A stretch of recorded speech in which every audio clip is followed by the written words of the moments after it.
Há um novo tempo do Senhor para nós, um entendimento novo. Teremos dias de festa nessa igreja e o teu coração vai incendiar.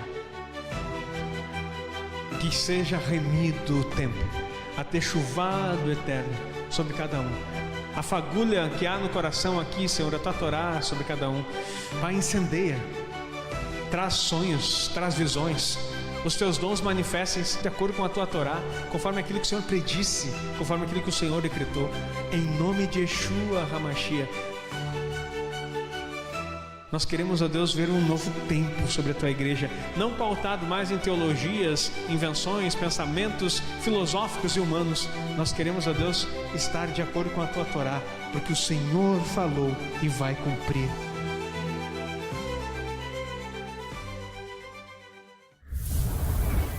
Queridos, nós estamos estudando a Parashá Kitavô, que significa quando entrares. E nessa Parashá, nessa porção semanal do estudo da palavra, nós vimos no culto de Shabat uma instrução a respeito de preparação para entrar em algo que o Senhor tem para a tua vida. Entrar na terra, aqui no caso era Moisés instruindo para que o povo da nova geração, que estava chegando agora, porque o restante tinha morrido todo no deserto, agora dando uma nova instrução para que eles, essa geração que permaneceu, pudesse possuir a terra. Então, no culto de Shabat, a gente falou muito bem sobre isso e está no nosso aplicativo, você pode estar assistindo ali, recapitulando. Hoje eu quero entrar numa dimensão mais espiritual. Quero falar com vocês de coisas mais profundas e que estão diante da perspectiva desse entrar. No que nós vamos entrar? O que significa esse tempo de preparação? Nós estamos no mês de Elul, que fala sobre techuvá, sobre retorno, sobre voltar aos princípios do eterno. Então, nós na primeira... Já está aí, né? Entrando na redescoberta e propósito. Esse é o tema que eu quero falar com vocês. Entrar na redescoberta e no propósito. Hoje vamos mergulhar na essência de quem somos e de nosso propósito, entendendo que cada um de nós é uma terra desejada pelo Eterno. Isso fala lá em Efésios, capítulo 1, versículo 3 a 5, que diz assim, uma versão judaica aqui traduzida para você entender direto do hebraico, né? Olha só. Como fala o texto. Louvado seja Adonai, Pai do nosso Senhor Yeshua, o Messias, que nos abençoou no Messias com toda sorte de bênção e com toda a bênção espiritual no céu. Ele nos escolheu em amor no Messias antes da criação do universo para sermos santos e sem defeito em sua presença. Ele determinou de antemão que por meio de Yeshua, o Messias, fôssemos seus filhos de acordo com o seu prazer e o seu propósito. Olha que interessante isso aqui. Ele determinou que nós sejamos seus filhos conforme o seu prazer e o seu propósito. Então, o que está determinado por Deus a teu respeito é conforme o prazer dele, aquilo que agrada e o propósito. Então, todos nós temos um propósito no eterno. Diga amém. Pare de procurar, pare de ficar preocupado com o que você vai fazer. Entenda o que Deus já fez por você. E aí você vai conseguir participar de muitas coisas. Essa passagem serve como um farol, lembrando-nos do nosso posicionamento elevado e das bênçãos que já nos foram concedidas. Já expliquei para vocês, Efésios 1:3, que uma vez até falei aqui que nós estamos assentados em cima das bênçãos. E nós estamos nos lugares celestiais porque estamos em Cristo. Então é uma questão de posicionamento, meu irmão.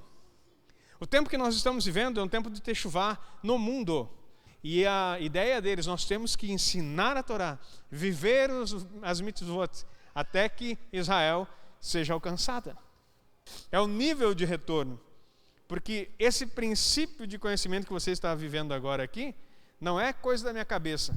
É o último movimento que Deus vai fazer de restauração. Vai voltar as coisas como era no princípio. Então, eu ouvi isso em 2012 em Israel. Falaram para mim que as denominações iriam acabar. Isso não é ruim. E haveria apenas um povo que cumpria a Torá. E aí a palavra não falou nem cumprir a Torá, assim que a igreja voltaria a se reunir no Shabat para estudar. A Bíblia, falaram para mim. E eu dei risada. Porque até então, na minha concepção, estudar a Bíblia no Shabat era coisa do adventista. Era guardar o sábado, né? E não é guardar o sábado como um legalismo, é entender o princípio. Porque também o judeu guarda sábado, mas não conhece Yeshua. Então tem muitas pessoas que não compreendem o processo. Mas nós estamos aqui estudando essa paraxá quer dizer porção, essa porção da Torá, porque a Torá, que é a Bíblia, é o Antigo Testamento, para quem não sabe o que é Torá, Gênesis, Êxodo, Levítico, Número e Deuteronômios, é a palavra que Deus entregou no Sinai, e essa palavra ela é distribuída em 54 porções. Nós temos 54 semanas no ano, então nós estudamos uma semana cada parte dela, e assim nós estudamos toda a Bíblia. É isso que está acontecendo. E essa aqui, então, estamos entendendo que Deus tem um propósito para nós, e nos posicionou nele. Então, meus irmãos, muitas coisas que você deseja viver e quer viver não está relacionado ao que você espera que Deus faça, mas ao que você deve fazer. A nossa mente, ela foi por muito tempo, e falo isso como acadêmico que fui, não sou no momento, mas fui muito tempo nesse meio acadêmico de estudo, nós somos condicionados ao pensamento filosófico, humanista. Quase todos nós estudamos humanismo. Quer ver dois aspectos? O humanismo tem o antropocentrismo, que você aprende isso nas escolas a vida toda, que o homem está no centro de todas as coisas. E dentro da religião está o cristocentrismo, que é o humanismo, disfarçado, porque coloca Cristo como centro de todas as coisas. Tá, mas ele não é o centro de todas as coisas? Não, por ele, por meio dele, para ele são todas as coisas. Mas o centro de todas as coisas é o nosso Deus. Olha a diferença. Tudo muito parecido, mas traz confusão na prática. Então, a nossa adoração... Lembra que eu já ensinei isso aqui no passado, tinha escola de músicos, mas eu estudei isso aqui no seminário, que diziam assim, que o nosso louvor, a nossa adoração tem que ser cristocêntrica. Alguém já tinha ouvido falar essa expressão em algum lugar? Tudo tinha que ser cristocêntrico. Não pode ser. Nós adoramos Adonai. Então está vendo o que está acontecendo? Adonai é o nosso Deus, o nome dele quer dizer Adonai, quer dizer meu Senhor. Uma palavra em hebraico. Então o que nós estamos voltando aqui? Entender que se nós compreender que aquilo que ele já falou a nosso respeito está determinado na sua palavra, não como um determinismo, mas como um registro do seu prazer e do seu propósito.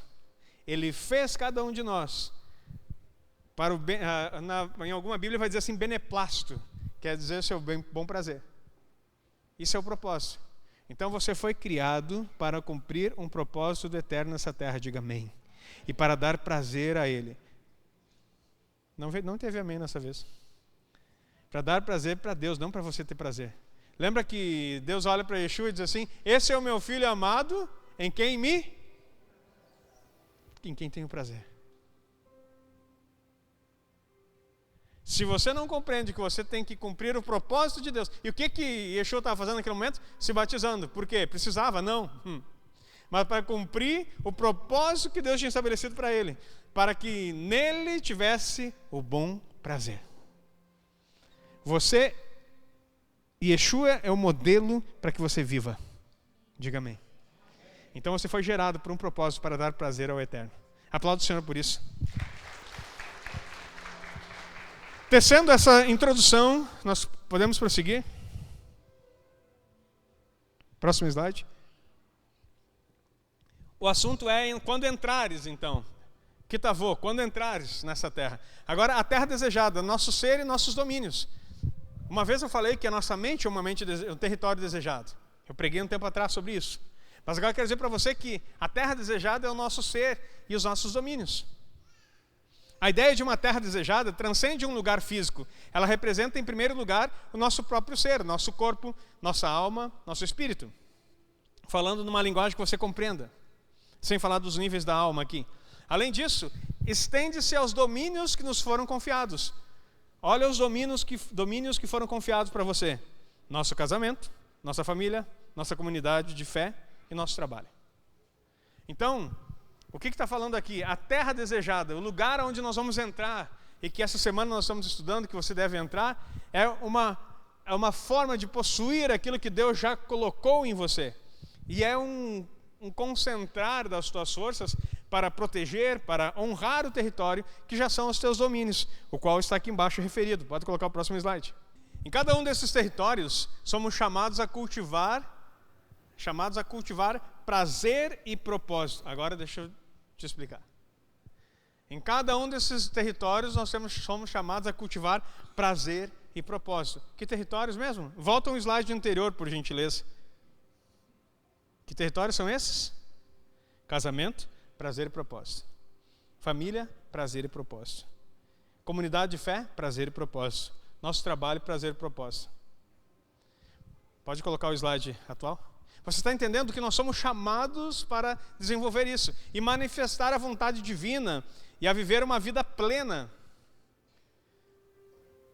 Meu irmão, a tua vida, o teu trabalho, a tua família, o teu casamento, está sendo um prazer e um propósito do eterno? Não precisa dizer amém, não se comprometa. É só uma pergunta retórica. Você está conseguindo desenvolver? Se não está, não é que tem falha no processo ou porque Deus te abandonou. É porque você não se posicionou naquilo que Deus já disse que você possui e que você é. Trabalhar com pessoas é um grande desafio. Porque dentro de uma comunidade tem vários perfis. O detalhe é que muitas vezes a igreja briga pelas suas razões e seus entendimentos. E eu não me importo com as razões e o entendimento pessoal. Porque já me importei. Já sofri, já chorei, já tentei convencer. Já tentei convencer crente velho, marmanjo barbado, qual era o melhor caminho. Meu irmão, se tu acha que o melhor caminho é seguir tua vida do jeito que você acha melhor, vá com Deus. Porque eu não posso gastar minha energia tentando convencer quem já está convencido. Agora, eu não posso deixar de falar do que o Senhor traz. Isso não é uma palavra de desprezo, nem de confronto, nem de falta de educação. É uma palavra de maturidade e sabedoria. Porque se você fica lutando para convencer alguém, você está fazendo um papel que não é seu. O papel de convencimento é do Espírito Santo. Para de tentar ser o Espírito Santo na vida do teu irmão. Para de tentar ser o Espírito Santo no teu casamento. Entre num lugar de propósito e desfrute, de honrar aquilo que o Eterno te entregou e estabelecer os teus domínios. Cuide da tua casa, cuide do teu casamento. Só que às vezes nós somos tão bombardeados por conceitos que não são bíblicos, que a gente pensa que para cuidar do casamento a gente tem que abandonar o trabalho. Ou que para cuidar do trabalho tem que abandonar o casamento. Ou para cuidar da igreja tem que largar os dois. Quantas pessoas eu já ouvi dizer assim: eu não quero trabalhar mais. Não, eu estou esperando que Deus abra uma porta. Porque eu fiz um propósito, eu entendi que eu não vou trabalhar no Shabat. Eu entendi, está aqui no meu coração. Pois é, mas ontem eu trabalhava, meu irmão. Não, é que a mudança é assim. Como é que é? Mudanças acontecem rápido, sobre um forte impacto emocional. Então espera o impacto emocional. Não ter dinheiro para pagar as contas, não ter dinheiro para comprar comida. Aí eu acredito que vai acontecer mudanças. Isso é um impacto emocional. Está preparado? Deus honra? Honra. Mas o que se constrói, meu irmão? Se posiciona em Deus e diz: Senhor, eu entendi o princípio. Só que hoje, o meu trabalho está atrelado ao sábado. Me dá sabedoria, abre uma porta para mim. Não sai chutando. Eu vou fazer, acabou, me demito. Não quero mais saber. Porque agora a Torá entrou no meu coração. Não entrou, meu irmão. Porque se tivesse entrado, tu não ia ter esse comportamento.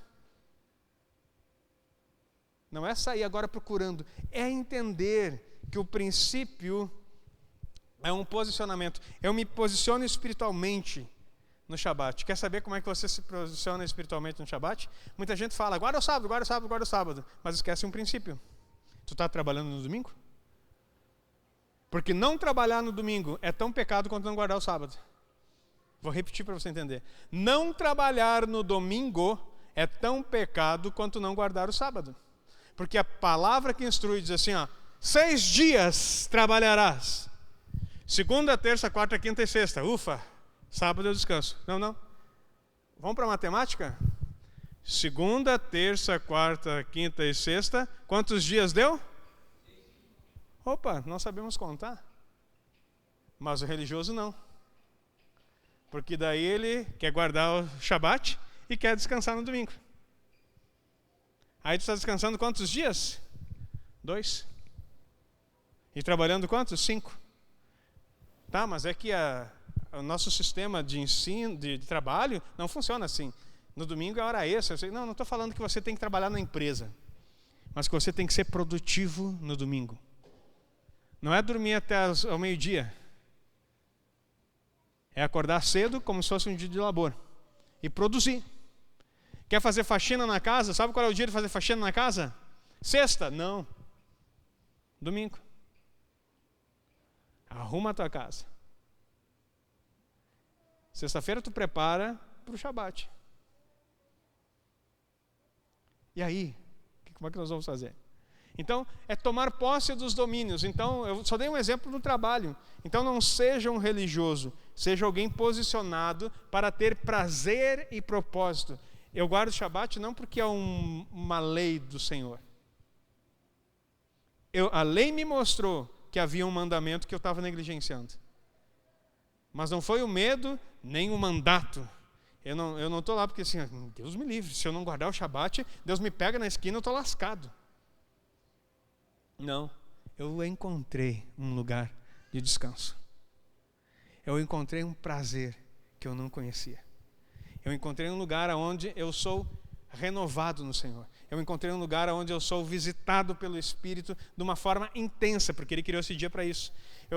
Eu conheci um lugar onde conexões têm acontecido comigo, e sempre no Shabat, como eu acabei de mencionar para vocês uma aqui. Sabe por quê? Porque aquele que para ouvir do Senhor e estudar a sua palavra, sempre vai receber dele o direcionamento, e será revelado para você o teu propósito. Você pode dizer amém para isso?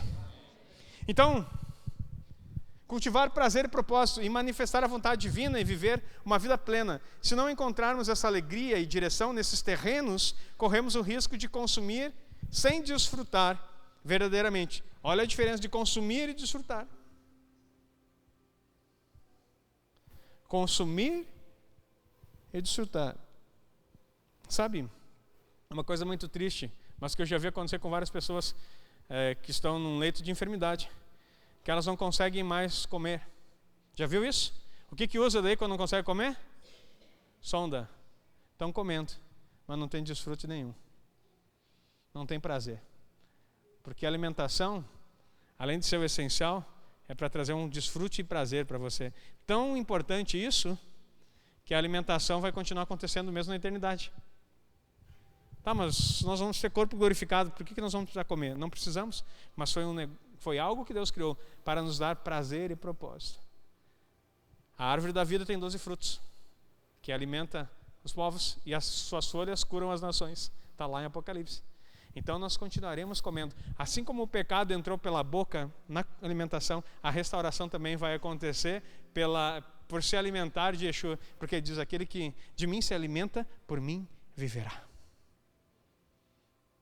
Então, termos esses entendimentos de desfrutar. Então, desfrute aquilo que Deus te deu, não apenas consuma. Tem gente que consome o tempo, mas não desfruta. Tem gente que consome a família, mas não desfruta. Consome o casamento, mas não desfruta. Consome o trabalho, mas não desfruta.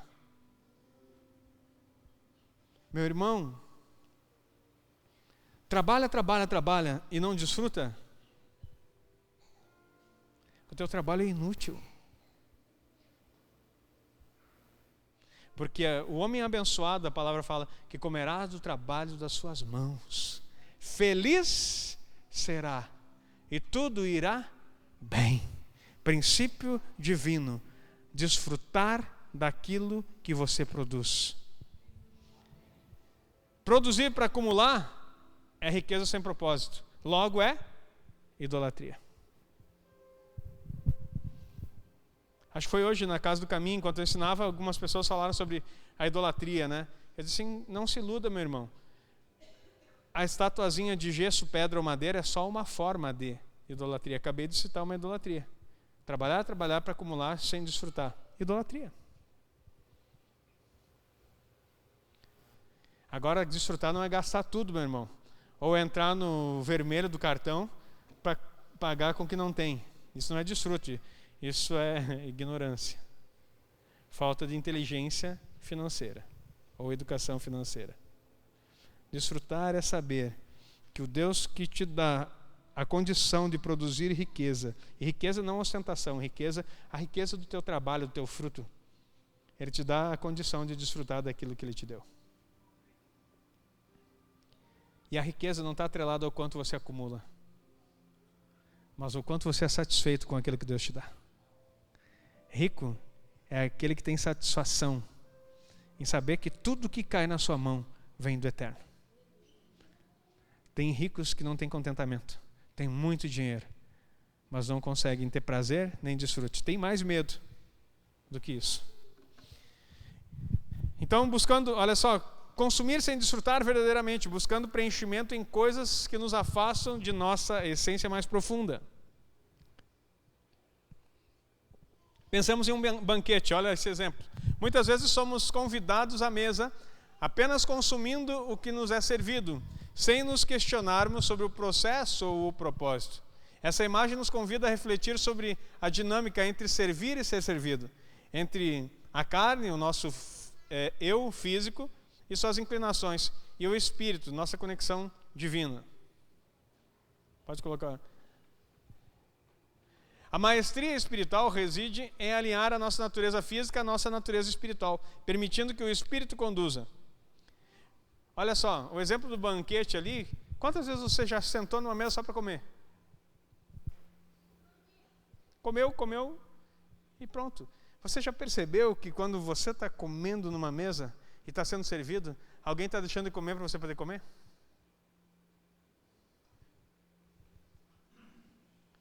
Estão servindo lá. E eu vou dizer uma coisa, às vezes é um espeto corrido. Quem já teve naquele espeto corrido assim, mas aquele espeto corrido, levanta assim discretamente assim, ó, da glória. É forte, igreja. Aí o cara está ali servindo, e ele não pode nem tirar uma lasquinha e botar na boca rapidinho, não pode. Se fizer isso, é demitido. Ou pelo menos se fizer na frente do cliente, né? Talvez lá atrás, eu não sei. Não posso julgar. Mas você está entendendo? Alguém está servindo. Eu estou consumindo algo que alguém está parando para fazer para mim. O que me diferencia? Só o cartão que eu paguei? Ou o cartão não, o preço, o valor que eu paguei? Que eu sou digno de comer numa mesa? Ou tem um propósito maior naquilo que eu estou fazendo? Num simples exemplo de um banquete que você está fazendo. Então, o que me faz desfrutar é que eu não estou preocupado com de onde veio, mas simplesmente em sentar e degustar.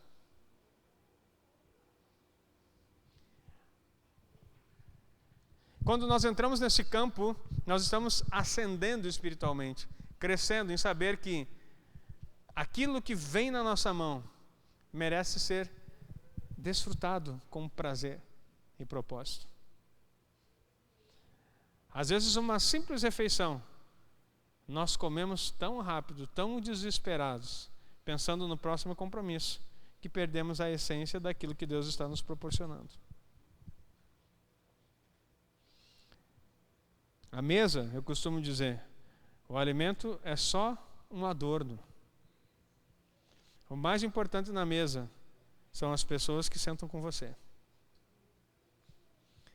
Por isso que ao comer, se você come com o prato na mão na frente de uma televisão, você não se alimenta, você consome. Porque a bênção de uma mesa está em sentar em família, mastigar, olhar um para o outro, conversar, sem televisão e sem celular.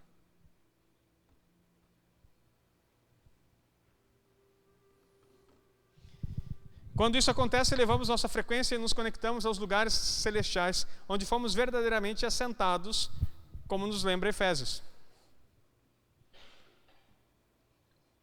Maldições, como dentro dessa paraxá ainda fala da bênção e maldições, né? Maldições como alinhamento divinos e verdadeiro arrependimento. Em certas tradições, encontra-se listas de maldições, 98, que aparecem em Deuteronômio 28, que à primeira vista podem gerar temor e culpa. No entanto, uma compreensão mais elevada nos revela que essas não são sentenças punitivas, mas sim convites para o alinhamento. Quando Deus apresenta em Deuteronômio 28, eis que põe diante de ti bênção e maldição. Escolhe a bênção para que viva. Ele não está esperando uma falha. Ele escreve quais são as bênçãos e escreve quais são as maldições. Você já percebeu isso? Já leu Deuteronômio 28 com atenção? Está escrito quais serão as maldições. Primeiro ele diz a bênção, se você fizer assim vai acontecer isso, isso e isso. Agora, se você não escolher, vai acontecer assim e assim. Então, a pessoa que falha, ela falha consciente e por escolha. Por isso que eu não sou adepto à palavra que dizem que pecado é errar o alvo. Não, pecado é uma decisão. Você decidiu pecar. Você pensou, eu vou pecar e peca. É uma decisão deliberada, não existe acidente. Eu sei que dentro da igreja cristã tradicional, evangélica, não falam isso. Sempre a culpa é de quem? O diabo. O inimigo. Está se levantando. Não, ele não está se levantando, é você que está caindo. Ele continua no mesmo lugar. Lembra que em Gênesis 3 diz que a serpente comeria o pó? Pó está onde? No chão. Ele só está esperando tu cair para ele poder se alimentar. Vou repetir. Não é o diabo que se levanta, é você que cai. Porque pó é o homem caído. Cada vez que você peca e cai, você vira alimento de Satanás. Ele não se levanta, meu irmão. Ele fica na posição dele, só esperando. E ele não tem pressa.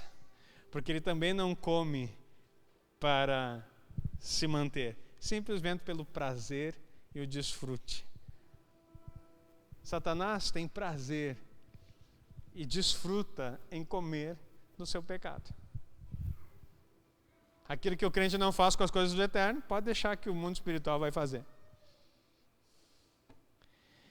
São conceitos bem diferentes, né? Então, olha só, se você olhar nessa compreensão mais elevada, então, é um alinhamento, porque se tem maldições, você já está sabendo exatamente o que não precisa fazer e pelo que você não precisa passar. Está escrito, meu irmão.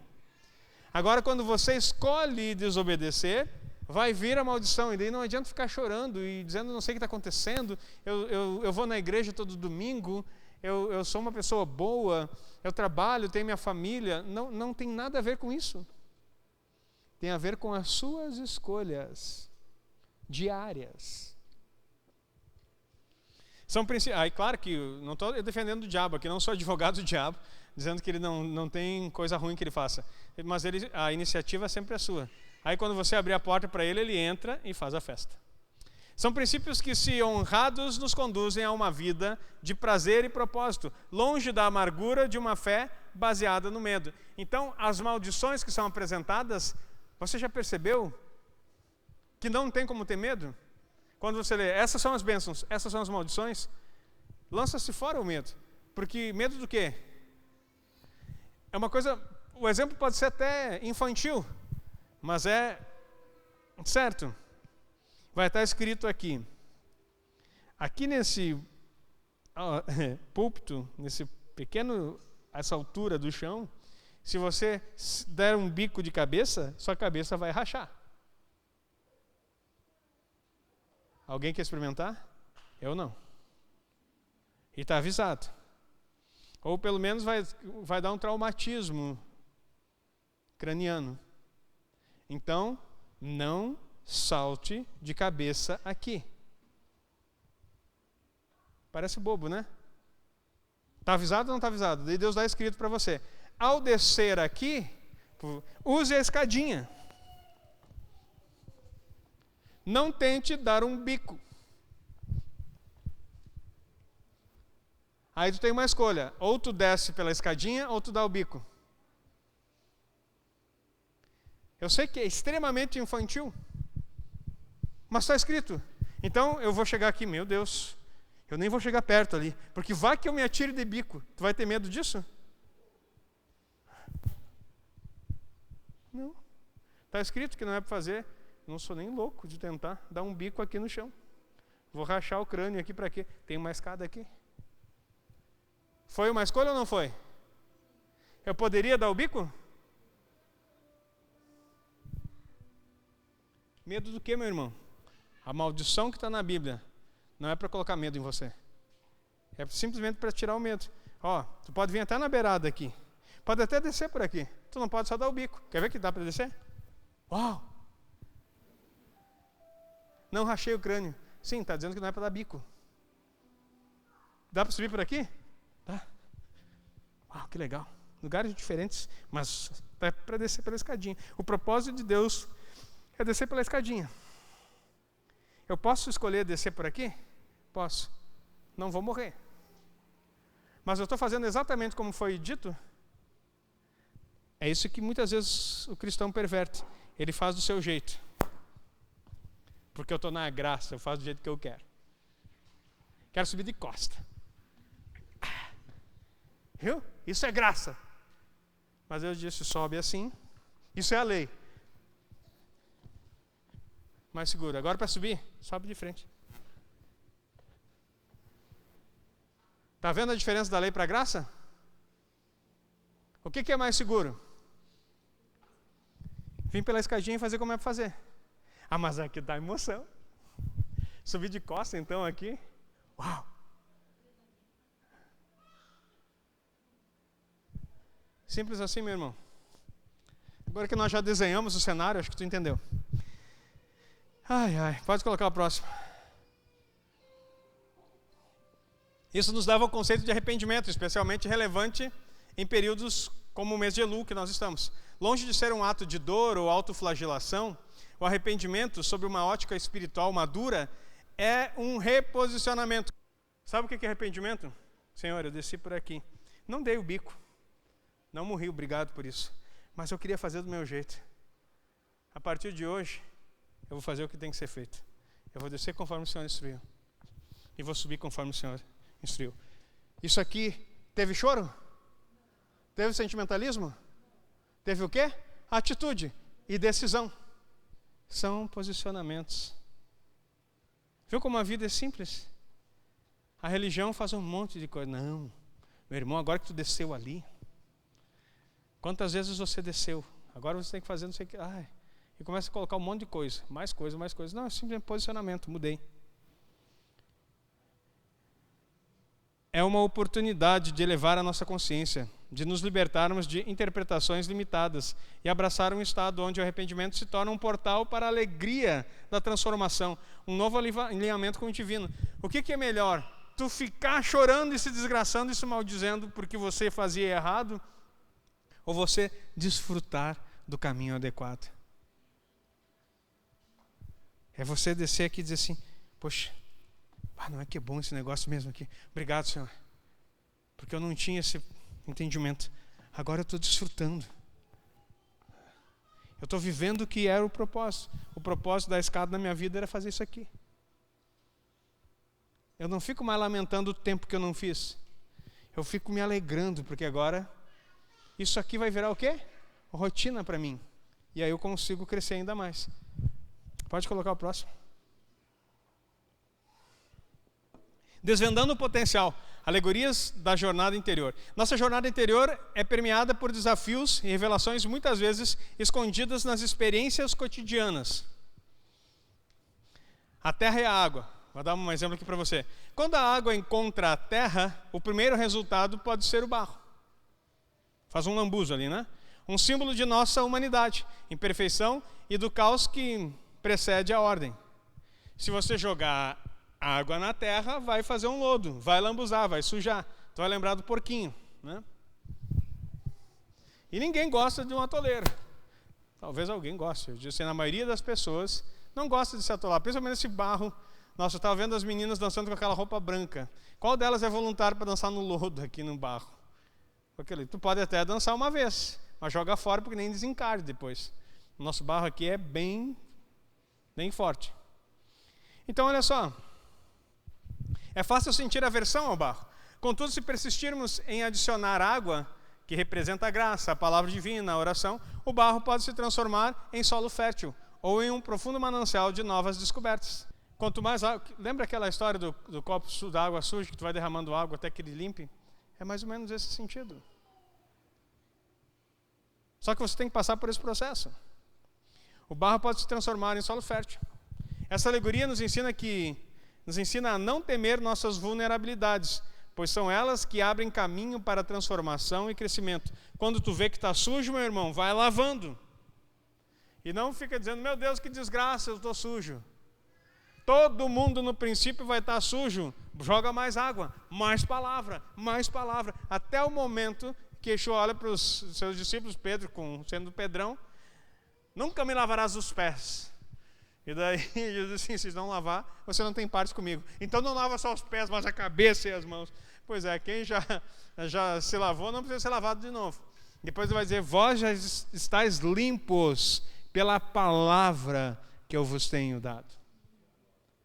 A palavra do Eterno, a palavra de Yeshua vai fazendo com que você se purifique cada dia mais. Quanto mais palavra, mais limpo.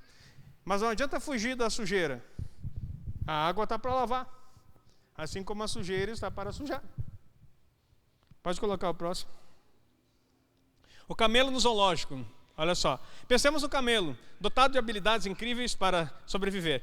Não só habilidade, ele tem um mau cheiro também. O bichinho que não é bom, não é cheiroso, né? Ele é um verdadeiro tanque de água, que ele pode beber não sei quantos litros e ficar não sei quantos dias sem água. Ele é preparado, as patas, a forma como ele desce, ele é todo preparado para atravessar o deserto. O olho tem uma proteção contra areia. Ele não fica com um cisco no olho, não fica assim, na tempestade de areia. Até porque ele não pode fazer assim, né? Mas o olho do bichinho é preparado. Adaptado para armazenar água, patas para longas caminhadas, olhos protegidos da areia. No entanto, ele se encontra preso em um zoológico, na nossa analogia. Essa imagem poderosa nos questiona. Se possuímos tanto potencial e somos dotados para prosperar nos desertos da vida, por que nos aprisionamos em circunstâncias, emoções ou paradigmas limitantes? Deus te capacitou, te posicionou e te deu muitos talentos. Por que que tu fica como um camelo no zoológico? Com medo de atravessar os desertos da sua vida? Você foi feito para atravessar desertos, diga amém. E Deus te capacitou com isso. Muitas vezes a prisão não é externa, mas uma escolha inconsciente, uma frequência em que nos mantemos esquecendo-nos de quem realmente somos. Cada dificuldade, ela tem a capacidade de potencializar o seu melhor. Quando você quer passar rápido uma fase ou algo que o Senhor tem para teu crescimento, é como você chegar na academia na primeira vez. Por exemplo, tinha um aparelho chamado leg press. Como eu corria bastante, eu fazia na época leg press entre 250 e 280 quilos no leg. Muito peso. Mas também não era assim. Era treinado, porque eu tinha um objetivo de corrida. Agora vai você, meu irmão. Põe 250 quilos no leg press e solta o negocinho para você ver. Estoura tudo, o joelho, o tornozelo, quebra tudo.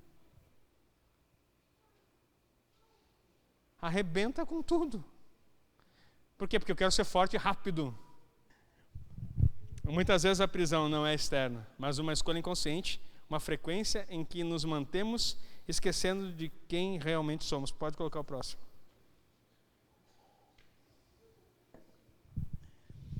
A revelação do nosso valor inestimável. A parábola do relógio de alto valor ilustra de forma poderosa a nossa valia. Um pai, ao casar o filho, entrega-lhe um Rolex, instruindo a pesquisar seu valor no mercado, mas sem vendê-lo antes de consultá-lo. O filho recebe ofertas variadas de valores modestos, 8, 10, 50 e a quantia expressiva de 100, 250 mil euros pelo relógio. Contudo, ao ligar para o pai, ele descobre que o relógio vale muito mais do que qualquer oferta que recebeu, o equivalente a 2 milhões de euros. Pois há um comprador que aguarda há anos. A grande lição não é sobre dinheiro, mas sobre o ensino. O valor de uma pessoa não é definido pelas avaliações externas, superficiais ou limitadas do mundo. Talvez você vai achar que no comércio 250 mil euros, acho que vai fazer uma diferença para a tua vida. Mas não é sobre o que se compra, o que se faz. Não é sobre o que os outros avaliam. Há um preço determinado, o qual já foi pago numa cruz por você. E cada um de nós tem um valor específico dentro do prazer e propósito de Deus. Não adianta você querer se vender. Há muitas pessoas se vendendo, querendo ser aceitos, querendo ser recebidos, querendo fazer qualquer coisa para ser notados ou percebidos. Pode colocar o próximo. Essa alegoria reflete nossa própria alma. Quantas vezes somos tentados a vender nossa essência por aprovações passageiras, sucessos mundanos ou pela visão distorcida que os outros têm de nós? Quem deu valor para você? Quem limitou o seu potencial e disse que você não pode? Esses dias apareceu para mim uma pessoa no Instagram. E a moça, ela trabalhava no ramo de fazer sobrancelhas.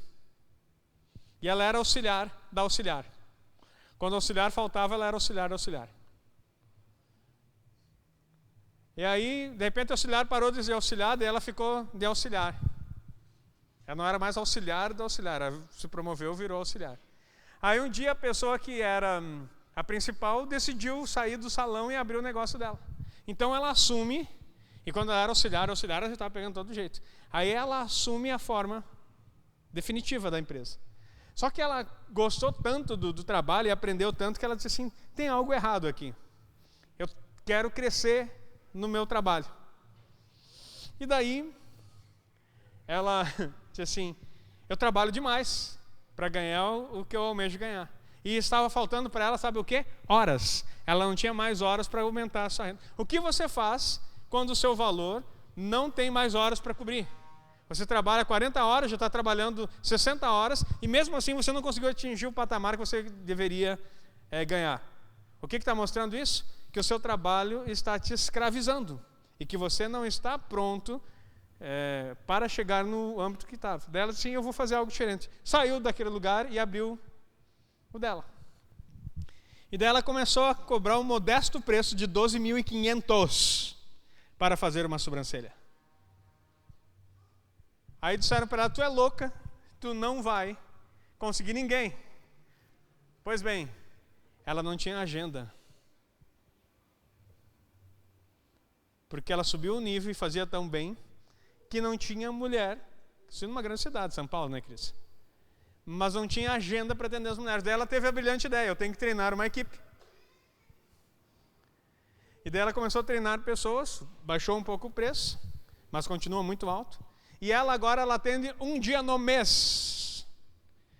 Porque ela não vale a pena atender pessoas, porque só pagam 12.500 por sobrancelha. Então ela atende um dia no mês e não está valendo a pena. Vale muito mais ela fazer mentoria e ensinar as pessoas a fazer sobrancelha, que ela ganha muito mais dinheiro. Eu não vou dizer, quer dizer, vou dizer assim, o que essa mulher ganha por ano, hoje, ela tem 30 milhões por ano no ramo de sobrancelha ela faz. 30 milhões por ano no ramo de sobrancelha. Quem limitou o seu potencial? Quem deu o preço para você? Sabe o que acontece? Falta posicionamento. Porque você acredita que o teu valor... Aqui eu não estou falando agora, é palavra com sabedoria, estou ensinando Torá para você. Isso aqui é ensino de prosperidade, é Torá. Não sai por aí também achando que não faz nada, não sabe nada. Ah, e essa pessoa, sabe qual é a formação que ela tem? Ensino médio. Nunca fez uma faculdade. Sabe qual é o cursinho de sobrancelha que ela tem? Deve ter feito alguns depois para melhorar. Mas quando começou, nenhum. Só olhando os outros fazendo. Quem te disse que tem que ter faculdade para poder ganhar dinheiro e ter inteligência?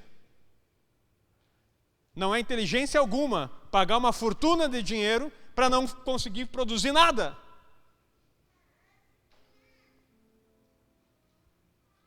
E está cheio de pai se entupindo de conta e pagando coisa e botando na cabeça da criança, tu tem que fazer, porque se tu não fizer uma faculdade tu não vai ser ninguém. Ei, se tu espera o teu filho fazer uma faculdade para ser alguém, ele já não é nada e nunca vai ser. Porque faculdade não faz ninguém. Eu sei que é difícil, não sai o amém, está aqui, ó. Como assim? Como que eu vou dizer amém para uma atrocidade dessa? Fala teu amém aí, te liberta. Faculdade não faz ninguém. Falou o cara que tem 3 e um mestrado. Mas tu acha que eu louvo a Deus, porque toda a faculdade que eu escolhi fazer, eu não fiz por necessidade, nem porque eu achava que eu ia ser alguém. Eu olhei assim, eu preciso fazer isso aqui para entender melhor. Como uma ferramenta para auxiliar no que eu já fazia.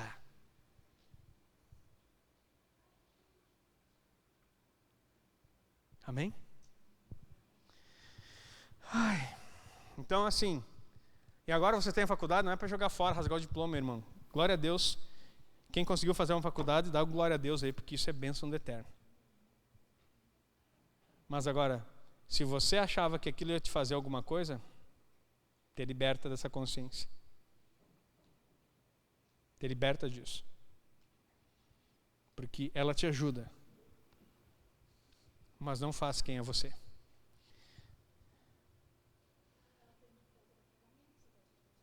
É uma ferramenta. O período de Elul, o mês do retorno, ganha aqui uma nova dimensão. É o momento de voltar para a casa do Pai, para que Ele nos revele os segredos do nosso verdadeiro valor. Não é tempo para fixar a alma na escuridão dos erros ou das avaliações distorcidas, mas para acender e reconhecer que fomos feitos para a grandeza. Ai, que coisa, grandeza. Não, eu sou humilde. Não, querido, tu foi feito para grandeza. Ou tu acha que o Mashiach vai compartilhar o reino com qualquer um?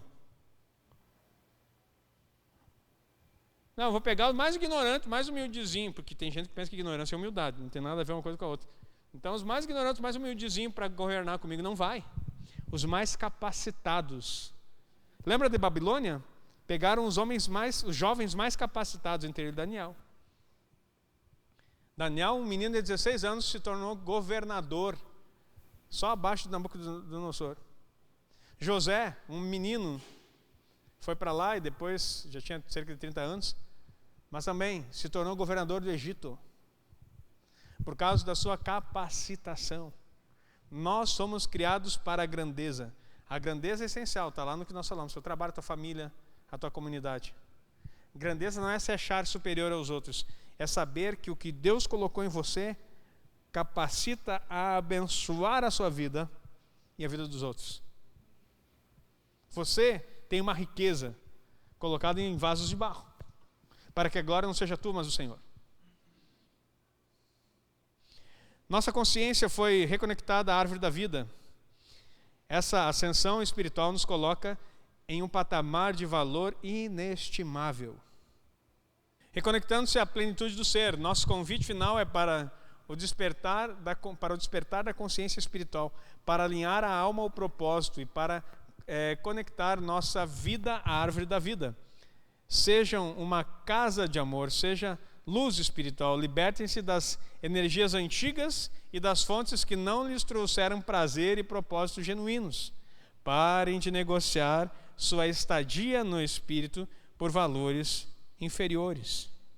Ao olharem para dentro de si, para os terrenos que lhes foram confiados, desafiem-se a viver em uma frequência elevada. Isso significa viver com a consciência de que são amados, protegidos, guardados pelo Pai. Ele os destina a uma existência de plenitude, não de escassez ou de falsas avaliações. Assim como o filho da alegoria, voltem para casa, para a presença do Pai, onde o segredo do seu verdadeiro valor é revelado. Não se vendam por pouco, não negociem sua essência. Seu valor, aos olhos do Criador, transcende qualquer preço terrestre. Ô meu irmão, tem que ensinar isso aí para os teus filhos, meu irmão. Tem mais algum? Aí. Sintam um abraço do Pai, encontrem conforto e segurança em sua presença. Permitam que sua luz inunde cada aspecto de sua terra desejada. Que seu espírito discirna essas verdades e que vocês possam viver a partir da sua valia de milhões, conectados à plenitude do seu propósito divino. Nós temos que ter um coração preparado. Nessa paraxá, Deus está nos colocando numa terra. Meu irmão, Josué era a pessoa que não poderia entrar na terra, porque o seu líder, Moisés, tinha morrido. Os desafios eram grandes, gigantes, uma guerra inteira para entrar. Mas o Eterno fala com ele: se não te mandei eu, ser forte e corajoso. O original está escrito assim: seja firme e violento. Precisa firmeza e violência, não violência apenas no aspecto de ser bruto, de brutalidade. Violência no aspecto de ímpeto em fazê-lo. Nas coisas mais pequenas que você receber, seja impetuoso, seja forte, haja no ímpeto. Impetuoso já é mais uma variação. Trabalhe com firmeza naquilo que você for fazer. Agora o que eu quero dizer para vocês antes de nós orar aqui para finalizar: abra teu entendimento para negócios novos e seja produtivo. Persista. Quando ninguém está te vendo, é o momento em que você está crescendo. Quando ninguém está olhando as coisas, seja onde você faz, seja o meu trabalho no YouTube, seja o meu trabalho no Instagram. Tenho uma equipe hoje, graças a Deus, mas não tive sempre. Então, horas, e a equipe, nos maiores momentos que eu estou online, a equipe não está junto. Eu poderia chorar e dizer assim: meu Deus, essa equipe não se acorda às 5:30 da manhã para estar junto comigo, e não se acorda mesmo. Só que isso aí não é uma questão da equipe, isso é uma questão minha. Ah, mas ninguém faz o que eu faço nesse horário. Meu irmão, é você. É o propósito que você carrega. É o bom prazer do Eterno em fazer você para alguma coisa, que vai fazer você mudar uma geração. Faça todos os dias o que deve ser feito e não retroceda, e cresça. Se não exponencializa, acho que falei correto, então é melhor abandonar. Se aquilo que você faz não tem a capacidade de não apenas multiplicar, de exponencializar, é melhor você parar do que está fazendo, repensar, organizar e fazer um novo projeto. Porque senão vai chegar um momento em que você está trabalhando tanto e vai ter negligenciado os principais aspectos, e não vai ser suficiente aquilo que você pretende fazer. Nessa noite, ao entrar nessa terra, e a terra de você eu não sei qual é que é a sua, se é a família, se é o casamento, se é as finanças, se é os filhos, seja lá o que for, entre para o desfrute. Entre para ter benefícios do que Deus já confiou. Nem sempre o dinheiro vai ser a coisa mais importante, mas a Bíblia diz que Ele a tudo responde ou resolve. Então, use da inteligência para que inteligência não expertise, inteligência do Eterno, a sabedoria que vem, para que o teu dinheiro amplie e resolva as situações. Enquanto isso, você desfruta daquilo que o Senhor já te deu. Amém? Há uma porta aberta em Elu de retorno. O retorno para a inteligência do Eterno, para fazer os negócios mais simples que sejam, mas com desfrute. Eu não estou dizendo que você pedir demissão amanhã ou mudar de emprego, não estou falando nada disso. Eu estou te ensinando a elevar a sua mentalidade. Amanhã tu vai sentar na mesa? Não sentava? Com a família? Coloca o teu prato de comida, senta todo mundo junto, agradece o alimento. Você já está elevando a sua consciência e mudando o aspecto e desfrutando da sua família.